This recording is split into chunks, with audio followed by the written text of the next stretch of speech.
जय हिंद दोस्तों। जय हिंद। स्वागत है आपका सरकारी नौकरी प्रयास पर। आज है 16 जनवरी 2026। पहली और सबसे बड़ी खबर हमें सीधे हिमालय की ऊंचाइयों पर ले जाती है, जहां एक पुराना विवाद आप कह सकते हैं फिर से सुलग उठा है। यह जगह है शक्सगाम घाटी, जो भारत, पाकिस्तान और चीन के बीच फंसी हुई है और एक बार फिर से तनाव का बड़ा कारण बन गई है।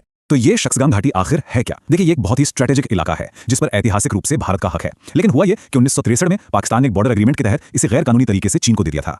आज के तनाव को समझने के लिए ये बैकग्राउंड जानना बेहद जरूरी है। ये टाइमलाइन देखिए, इससे पूरा मामला साफ हो जाएगा। 1963 में पाकिस्तान ने यह घाटी चीन को दे दी और अब 2026 में चीन उसी इलाके में सीपैक यानी चीन पाकिस्तान इकोनॉमिक कॉरिडोर का दूसरा फेज बना रहा है। और आज की ताजा खबर यह है कि भारत ने इस कंस्ट्रक्शन पर अपना कड़ा विरोध जताया है और इस मामले पर भारत का स्टैंड बिल्कुल क्लियर और मजबूत है। जैसा कि हमारे थल सेना अध्यक्ष जनरल उपेंद्र द्विवेदी ने साफ कहा है, यह भारत का एक अभिन्न अंग है। यह बयान सिर्फ एक लाइन नहीं है, ये इस मुद्दे की गंभीरता और भारत की अपनी जमीन को लेकर जो प्रतिबद्धता है उसे दिखाता है।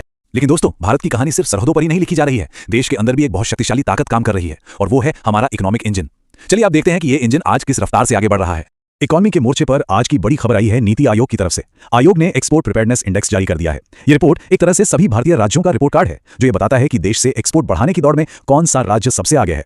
तो इस रेस में कौन आगे है? इस साल रैंक 1 पर है महाराष्ट्र, जो देश का सबसे ज्यादा एक्सपोर्ट रेडी राज्य बन गया है। इसके ठीक पीछे रैंक 2 पर है तमिलनाडु और रैंक 3 पर है गुजरात। ये तीनों कोस्टल स्टेट्स भारत की आर्थिक ग्रोथ को लीड कर रहे हैं। लेकिन ये सिर्फ राज्यों के बीच की कोई कंपटीशन नहीं है, ये एक बहुत बड़े और साहसी लक्ष्य का हिस्सा है। लक्ष्य है 2030 तक $1 ट्रिलियन का एक्सपोर्ट करना। ये एक बहुत बड़ा नंबर है और महाराष्ट्र, तमिलनाडु और गुजरात जैसे राज्य ही इस सपने को हकीकत में बदलने का काम कर रहे हैं। एक्सपोर्ट की इस कहानी के साथ ही इकोनॉमी का एक और इंजन भी पूरी स्पीड से चल रहा है। आज यानी 16 जनवरी को नेशनल स्टार्टअप डे भी है और आज स्टार्टअप इंडिया मिशन को पूरे 10 साल हो गए हैं।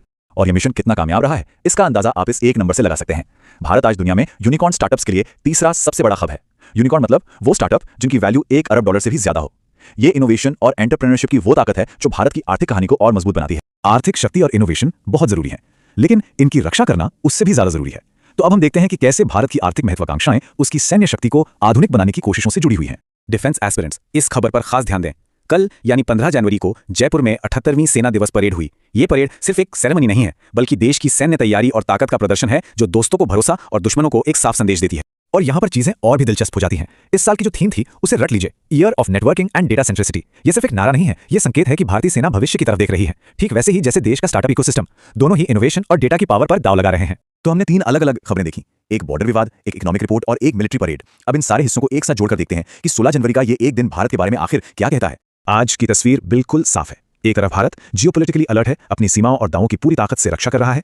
दूसरी तरफ वो एक्सपोर्ट और स्टार्टअप्स के जरिए जबरदस्त आर्थिक विकास को बढ़ावा दे रहा है और इन दोनों को सपोर्ट करने के लिए वो अपनी सेना को एक डेटा ड्रिवन भविष्य के लिए मॉडर्नाइज कर रहा है। तो 16 जनवरी 2026 हमें एक ऐसे राष्ट्र की तस्वीर दिखाता है जो एक ही समय पर डिफेंस भी खेल रहा है और अटैक भी कर रहा है, अपनी सीमाओं की रक्षा कर रहा है और ग्लोबल मार्केट में अपनी जगह बना रहा है। अब सवाल ये उठता है कि ये संतुलन अगले दशक में कैसा दिखेगा। शायद आज की ये सुर्खियां हमें आने वाले कल की एक झलक दे रही हैं।